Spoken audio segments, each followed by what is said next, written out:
Hello everyone, welcome to our webinar. Today we'll be covering project insights for data-driven decisions. This is Steve Tabazzi with Tivity. It's my pleasure to speak with you today. Together with my colleague Matt Willey, we'll be providing you with a presentation and live demonstration. A few logistics that we'll cover before we get started. We will be answering questions through the Q&A or the chat panel, but we will be muting the lines from an audio perspective. Also, if you do get pulled away during the webinar, don't worry, as we will be distributing a webinar recording to everyone to have access later today.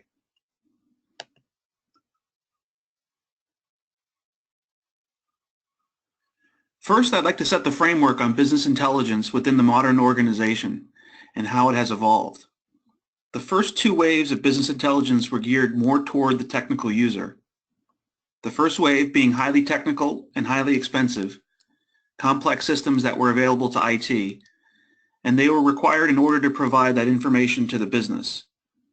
In the second wave, there started to be more of a self-service offering within the BI platforms, but really that still heavily relied on analysts getting that information to the end business user. And what we're seeing today is that BI needs to extend to everyone throughout the organization. In order to become a truly data-driven decision-making organization, everyone needs access to the data in a timely manner, and it needs to be easily accessible and tailored to the individual user. In order to achieve that third evolution of BI, there are some consistent challenges that we've seen across organizations. The first being data residing in disparate locations. When you have data in a variety of different database engines or applications, it's difficult to consolidate all that data in order to get a centralized view. In order to understand the complete picture of how your business is doing, that took a lot of work and a lot of complex work from the IT staff in order to get that information to you. And to add to that, with the cloud movement and moving more to software as a service, that adds to the complexity. Now you have systems on premise, there are systems in the cloud, and being able to consolidate and have access to real-time information is difficult. Last but not least, each role has a different need. If you were to generate a report for a financial analyst, it may look very different than generating a report for a business executive. And so organizations need to lessen the time that's spent on generating these reports manually, and then also they need real-time information. So these business users can't wait for an analyst to create these reports or wait for a database engine to build a cube. They need information right away, real-time information, and tailored to their specific need. So what if instead of having a view to your data that's a database with complex views or Excel with data overload? We see organizations just drowning in Excel files and reports that are difficult to translate into meeting. This is key because the whole reason you're collecting all of this data is to be able to make something of it and make decisions based off of it. When all I'm seeing is a bunch of cells and tables, it really doesn't mean a lot to me from a business end user. So a lot of organizations took it to the next step with Excel add-ons and what we like to call Excel on steroids, which is a good step in the right direction. It does allow you to put together more visuals and consumable data for your audience. What we would recommend and what we feel organizations are going to need to do in order to compete in today's market is to take it to the next step further. What if you could view your data in this type of format, where it's visual? I can consume it, I understand it. I don't have to be a rocket scientist in order to make decisions based off of what I'm looking at. This is what we call actionable insights. In addition to that, what if I could view not only my current state or how I'm doing today, but what if I could view how I'm doing today in context to how I was doing yesterday? We see this type of trend analysis as really important when you're looking at project management information, because organizations really want to understand how the health of the project is doing in comparison to historical information. We want to know if we're getting worse, we want to know if we're getting better, so that we can act on the projects that we need to take action on. So let's take this one step further. Now that you have this analysis of your historical trends, take it a step further to become more productive. Have the ability through an intelligence engine on the back end to predict and forecast where you're going. So not only do I know where I am today, I understand where I was yesterday, and based off of that information, It's going to help me understand where I might be tomorrow if I don't make any changes. So this is really important. This is taking information and data elements from your enterprise software solutions and giving you information that you can truly drive results within your organization. In addition, now that we have all this data, what if we could easily share it? So take the concept of having to send an email or share an Excel file on a SharePoint site or a shared drive. Now I can have access to a single source of the truth and can share this information with people that are going to get value from the same information that I was working with. So if I've generated this nice status report for my team, I can share with my executive team and my peers so they have visibility into that as well. Again, coming to the proactive model of making data-driven decisions, you can be made alerted whenever a threshold was exceeded that is important to you. And that's really important because it's important to you, not just the entire organization or the entire team. This allows you to incorporate personalization into the mix so that you have the ability to gain visibility as soon as you think it's important and make decisions based off of that. I can't tell you how many times I've heard customers complain about having to generate status reports or status presentations over and over and again manually. And by the time we've manually created that presentation, it's already out of date. What if you could embed those live data feeds and dashboards into the familiar tools you're used to using from a productivity standpoint every day, like PowerPoint? I can refresh this. I can make sure it's a single source of the truth. I can gain data integrity and trust in what I'm presenting to my executive stakeholders. Taking it a step further, when we talk about the evolution of BI, we talked about the reliance on IT and analysts in order to give us the information and help us translate that information into something that's meaningful to me. What if I could just type in a search for whatever I'm looking to find out? For example, if I wanted to know the average work variance by the different projects that I'm managing and visualize that in a pie chart, I could just type that in. Taking it another step further, what if I could speak to Cortana and have her convert that information into text that provides me with information in a format that's meaningful to me, that I can then pin to my own dashboard? And last but not least, you have this information that's super important and helping you to make business decisions throughout the day. And you can do this on any device. So you have access to the information on any device from your mobile phone, your tablet. All of this is accessible across multiple devices.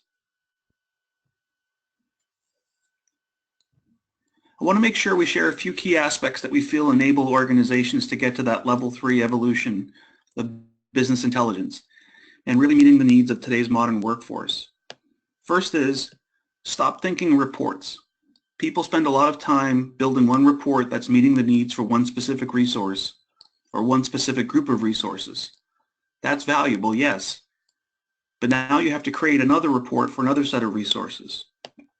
Instead, think of data sets instead of reports to set you up for a more scalable platform for a variety of end users, still providing them with a single source of the truth, real-time data, and an analysis that will help them really understand what types of decisions need to be made to drive efficiency within the organization. The next one is think Pinterest, not Outlook. So instead of emailing a report, information, or a link, allow resources to come into one centralized source of business intelligence information across multiple systems. Set it up in a visual way and allow them to personalize it for themselves. Instead of building a report for one person and spending a lot of time on that report, allow them to pin information that's relevant to them to their personalized dashboard. Last but not least, learn to tell a complete digital story. Regardless of how many systems you're working with, you want to have one single source of the truth, a 360-degree view of your business. Forcing people and executives to go in 5 different reports and 5 different systems in order to drill into 5 different dashboards, that's a lot of time, that's a lot of frustration, and it's unnecessary. Really learn to have that full picture from one experience. So today, we're introducing Project Insights. Project Insights is a cloud-based project analytics solution that is really geared toward helping organizations from a project management standpoint get to that level 3 capability of the evolution of BI, allowing a 360-degree view of the entire project portfolio, a full mobile experience across any device, easily accessible and tailored to your specific need. It's allowing organizations to take project data and become data-driven PMOs or professional services organizations. Power BI is Microsoft's business intelligence platform. Our Project Insights solution is built on top of Power BI. A lot of the core capabilities that I mentioned earlier are built within the Power BI platform. The ability to perform natural language querying, sharing and collaboration, and visualizations, all of this is built within the Power BI platform. Project Insights takes the capabilities that are leveraged in Power BI and allows you to take project information, and instead of being consumed with trying to look at hundreds of projects and understand which ones you need to focus on, it allows you to clear that clutter and really focus on whatever means the most to you at that point in time, and whatever your role is within the organization. Now that you have the ability to really stay in the know and understand how I'm currently doing, in addition to being able to understand how I'm doing compared to yesterday and what the system is projecting for you tomorrow. So this is really where you're going to become a truly data-driven project management office in order to drive your business success. At Tivity, we have a very long history of working within the project management and professional services space. We definitely do not believe in starting from scratch.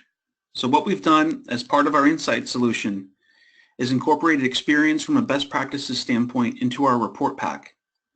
This allows organizations to really accelerate time to value and not spend wasted time recreating the wheel. It really gives everybody that launch pad that they can start from and start getting value from much sooner than if they started from scratch. I'm going to take you through the different categories of our report pack before I turn it over to Matt so you can see it live and in action. The first piece here is really understanding the demand. What is all the demand that's coming in to your project portfolio, and how is that going to affect all of those projects that are in execution already? Next, visibility into the entire portfolio and the status of that portfolio, allowing you to again managing by exception and be proactive. Understanding the health and where you need to target your corrective action for any projects that are in trouble. In addition, as I mentioned, we have the trend analysis. This is going to allow you to understand not only how you're doing today, but how you were doing yesterday. And then you could take it to even another step further. Obviously with the predictive analytics that will forecast your performance based off of the past performance that you've been achieving. Financials are a key piece of your project portfolio, and this system will allow you to track and report on the actuals, forecast, and planned. It will also allow you to segregate your financials into capital versus expense, hardware versus software, internal labor versus external labor, in a variety of different aspects based off of your specific organization. Resource status. This is actually one of the most requested and challenging aspects that we've seen across the majority of organizations having to face managing with a limited capacity of resources and a great demand that's coming in for those resources on both project work and operational activities. So having visibility into the overall capacity versus demand and being able to effectively staff your activities and get the right resources on the right job to increase performance. And as we talked about, all of the planning work, we have timesheet reports that will capture the actuals that have been applied toward these different activities. And with compliance reports, it helps drive consistency and compliance of timesheet processes in order to be able to highlight exceptions of area that need attention. So with that, I'm going to turn it over to Matt so he can demonstrate to you what our Project Insights solution looks like in action. Perfect. Thank you very much, Steve. Just switching screens here. You guys should see my screen in just a sec. So I'm logged in here into Power BI, as Steve was just showing, and we're just going to take a quick look at some of the different features and capabilities and how they work so you can get a better feel for Power BI and all the great project-driven reports that we have within our report packs. So What I'm looking at right here is a dashboard. This particular dashboard is an Agile PPM portfolio dashboard.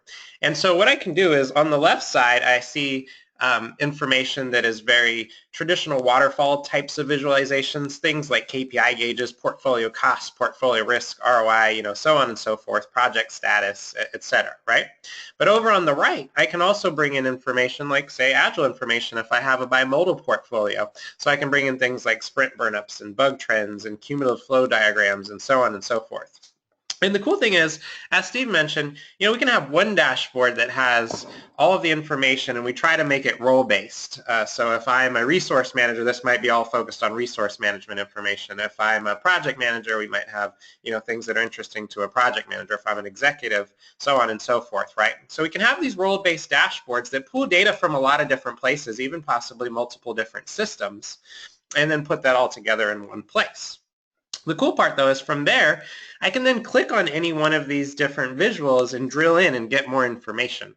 So if I come here, for example, and I'm looking for a project status, I want to see across my portfolio of projects all the status of all my projects and start to drill into that. I see there's a little visual here giving me some basics, but if I click on this, it'll link me into this full report pack. And this one is all around project portfolio status.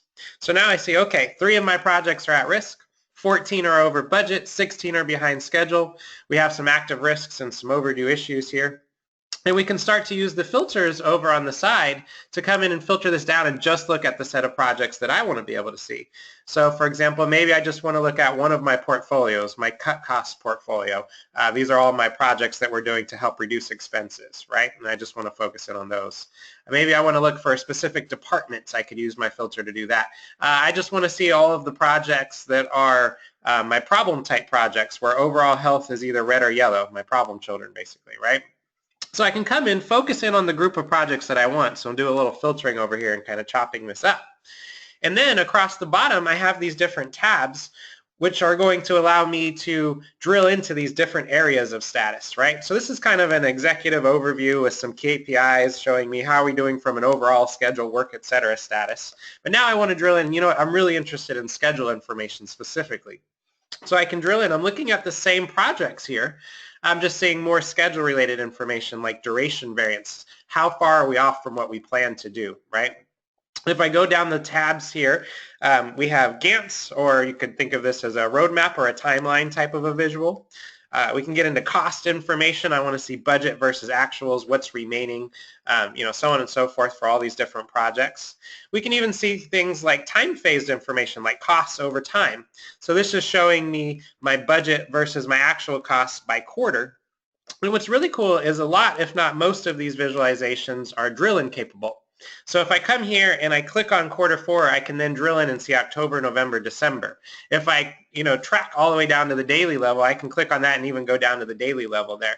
So what's really cool is you can start at a very high level, a high level dashboard, drill into, say, an executive status summary and get all the way down into cost by day just with a few clicks, right? It makes it really easy to access all this data if you're looking for more details around it, right? Kind of see it at the level that you want to see it at. If we go down the tabs here, we can do the same thing with work information. We estimated we were going to spend this much work. We've actually spent this much hours, this much time working on these different projects. Are we over, under, on track, so on and so forth, and work over time. As well as we can even roll up risks and issues across all of these projects. So I can get down to what's a detailed risk for one of these particular projects or into specific issues. Another really cool thing is this is all connected together, meaning if I come here and I click on the high priority piece of this pie chart here, it will actually filter and then just show me the high priority items and kind of filter it out of everything else here on the page. So again, really quick and easy to click around and kind of drill down and get down to what you're looking for, all the way down to a specific issue if that's what you're looking for, right? And so that's just one report pack. That one's specifically focused around project portfolio status. I won't go through all the report packs today, but I'll just touch on a few kind of key areas. As Steve mentioned, resources are always ever popular. Resource management in general, being able to understand where our resources are. Are we over allocated? Not, can we do more work, or do we need to get more resources? All those types of questions, right? And so on my homepage here, I see things very clearly, like Grace Williams is about 290% allocated. She has way too much work. We need to get her some help. So we can start to kind of call attention to problems right away. We can show things like resource work versus capacity over time, meaning this little line here shows me the amount of availability, or I should say capacity, that all of my resources have. And I can use the filters over on the side, and I could filter this down if I wanted. I could just look at, say, my developers or my project managers or my DBAs. You could filter this down for just specific groups. I could even filter this down for just a specific person if I wanted to. I just want to look at Adam Barr and, filter it on one particular person. So I can filter this down and look at the group of resources or the resources that I want, or all of them all together. And I see this line here with the capacity. Notice it changes over time, because in each month there may be less working days, there may be holidays, there's different things that are going to affect capacity over time. And that's all calculated and handled, and so that we get that line there. And then as you schedule people for work, as you put your resources on projects and such, that's going to then build up this bar right here. And so if that bar goes over that line, we know the team as a whole, or the resources that we're looking at as a whole, are over allocated. We're trying to get them to do more work than they have capacity to do. In my demo here, the opposite is true. We're not giving them nearly enough work. We're not utilizing them properly. We could get a lot more value out of our resources if we were planning them better and getting them more work when they needed it, those types of things, right? The next tab here is around availability. I really like this one too. It's showing availability by role. So we can see here, who's more available, developers, business analysts, where it might be, where are our constraints, where might we need to do some hiring, where might we have too many resources, those types of things. And again, you can drill in though. So if I come here and I click on my support role here and drill in, it will then show me all of my support people and how available each one of them is individually. So you can kind of see how you can get into all this great resource information and drill in and drill out and kind of see what you want to see and be able to get visibility into what's going on without having to manually try to create Excel spreadsheets and mush a bunch of data together and create these reports manually. And by the time you get the report together, it's not accurate anymore because that data's changed, right? So this all just kind of flows in as it's happening, right? A couple other kind of key areas I'll touch on real quick is financials. So if you're looking for financial reporting, that's all built into this too, with all the drill-ins and so on and so forth. And I won't go through all the tabs here, but as Steve mentioned, there is even predictive analytics built into this, so we can predict things like costs out into the future and so on and so forth. So that's a really cool capability that's recently been released in Power BI that we can take advantage of and start to get predictions of what's going to happen in the future based off of current data. And the more current data you have, the better those predictions will be. You can get really good with them, actually. The last thing that I'll show here, just from a report pack perspective, is that we have some different trending types of reports. And so what these trending reports allow us to do is not only look at what's going on right now, right? What's the current data right now? What's the current status of these projects? What's the current spend? But what we can actually do is we can see trends over time to see if we're getting better or if we're getting worse. Are we improving or are we not, right? So this particular report right here is very similar to the first report I showed that showed all the different projects and the status of those projects and had a count across the top. And you can see, but the difference is there's a filter here that allows me to go back to, say, quarter one. So in quarter one, this was what the status was, and we had 6 at-risk projects. In quarter two, that went down to 2 at-risk projects. That's good. As time goes on, we're getting things on track, right? So you can start to kind of move through this and see how things go over time, and hopefully you're getting better, not getting worse. Other ways to look at that, though, I kind of like this one here, and I'm going to make this bigger so we can see a full view of it. So this one's just looking at our overall health indicator, and it's counting projects based on the overall health of those projects. So you can see in January, we had a couple yellow projects, we had a couple red projects, and a bunch of green projects. And so our goal is, as time goes on, as we move towards the right, we're getting rid of some of those reds and yellows and getting more greens. Instead of maybe getting more reds and yellows, you would start to see that trend over time. So just a different way to be able to look at that. Excuse me. One last way to look at that is you can look at specific metrics themselves. So I can see here, okay, my budget, it looks like in April it increased. We increased budget here. Fine. When budget increased, forecasts also increased. Okay, that makes sense. We increased our budgets. We're planning on spending more money, so we upped our forecasts as well. And cost variance went down. That's great. We want cost variance to go down, but you might notice that cost variance might have went down just because we increased our budgets and our forecasts. So that's how we got ourselves back on track. So that's not necessarily great, but it starts to give you visibility into how these things have changed over time. We can also look at things like number of late tasks over time. Hopefully that's going down. We want less late tasks. Number of issues, hopefully that's going down, so on and so forth. We can even look at earned value metrics like CPI, SPI, EAC, etc., and see how those have changed over time. And on the earned value perspective, there's even a report in here that's a little bubble chart, and each one of these bubbles is one of my projects. And we're comparing the CPI to the SPI, the cost performance to the schedule performance. And basically, we want all of our projects to go up into the kind of greenish area up here in the top right is where we're trying to get all of our projects to move towards. And so what I can do is I can hit my play button and I can actually watch over time how those things all move, and hopefully they're moving in the right direction, right? So some different ways that you can get insights into your data. Instead of just what's going on right now, we can actually see trends over time and how things are changing. Then, well, what if I want to say maybe export this out to Excel, right? I want to get this data in Excel and I want to send it to someone. That's a kind of a common request. Well, any of these visuals here, you can simply hit the little 3 dots and say export data. And I can export that out to Excel or CSV, and you just say export, and it's really fast, and I can pop that open, and then it's going to give me all that kind of raw data behind it, so I can come in here now, and I can use that and send that to someone or do whatever I might want to do with it, right? Sometimes you have the need to get that out to Excel. Other ways you can give it to people is you can simply publish this to the web, and that will give you a link that you could send someone, or it'll even give you a little snippet of an embed code that you can embed this into any web page. You could put this on a SharePoint page, you could put this on any web page, and it'll actually be a live working report where people can click around and still drill in and drill out and so on and so forth. So that's kind of a cool way to share it with people. I can also export this out to PowerPoint, and I'll show that in just a second.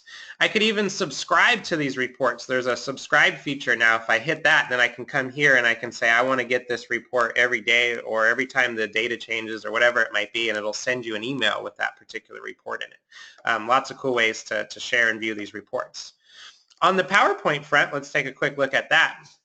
I can actually come into PowerPoint and you just hit insert, and then you go to the store and there's a Power BI app in there. You add the little app and you pick which report, it'll make you log in, and then you pick which report you want to show. It's very easy to set up. And so I could set up different slides with different reports that I want on them, and I could set this up one time, and so say every 2 weeks or every month when I need to do this presentation and show specific reports, instead of having to take screenshots and rebuild that over and over again, this is actually a live report. It actually works too, so I can click through it and still go through the different tabs while I'm presenting it, so on and so forth, right? The filters work, the drill-ins work, everything works.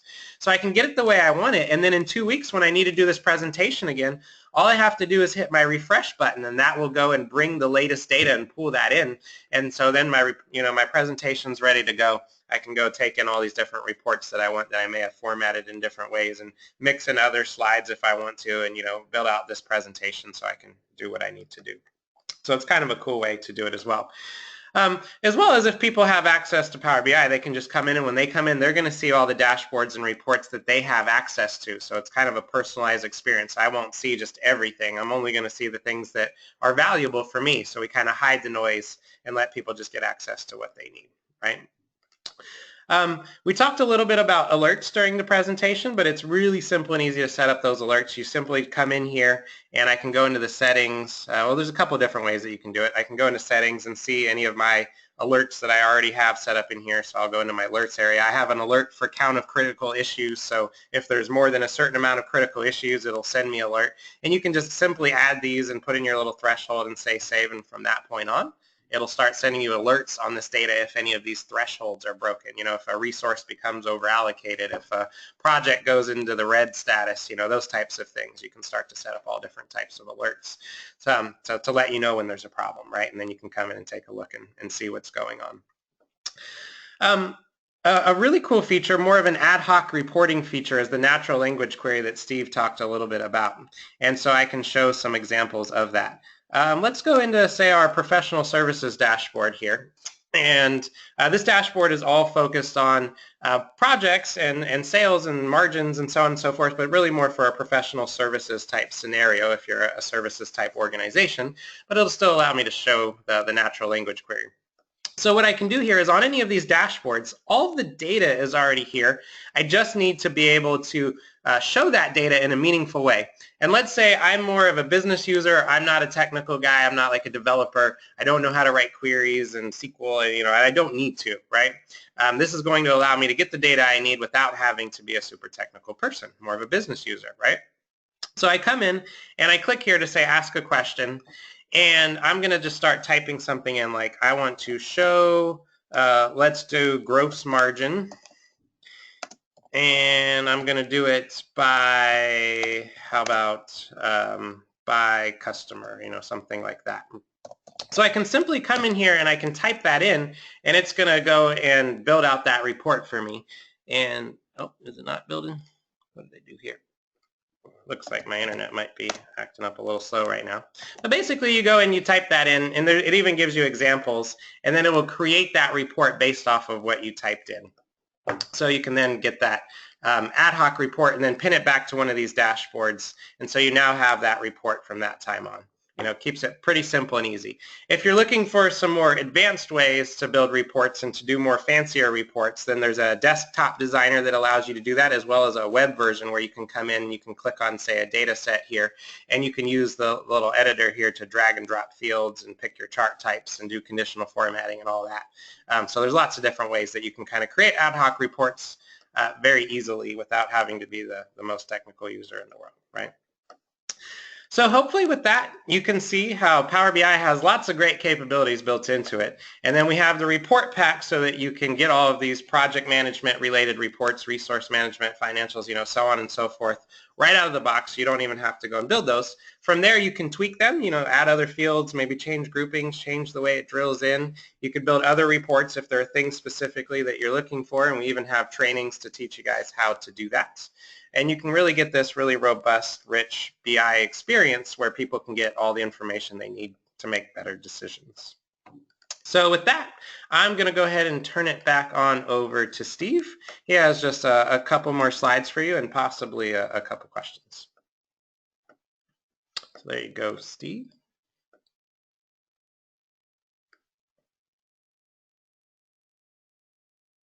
All right, great. Thank you, Matt. You're able to see my screen? Yes. Okay, we do have a couple of questions. Cool. What do you got? First question is, do you need a cube in order to drill down or drill up? Great question. No, you do not. So the way Power BI works is it has what's called a data model. The best way to think of a data model is it's all of your tables, and you put in logic for your different joins and those types of things. And Power BI is actually really good about auto-joining things for you, so on and so forth.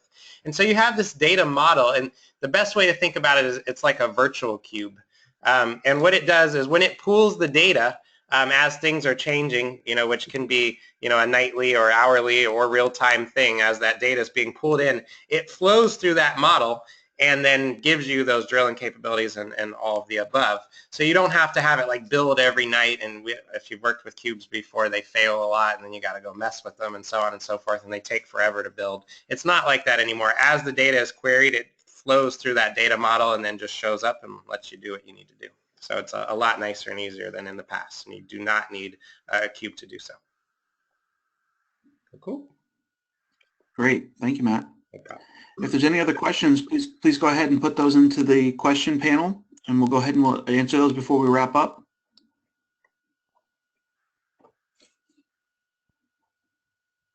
We will be distributing a copy of the slides and a copy of the recording to everyone who attended and registered.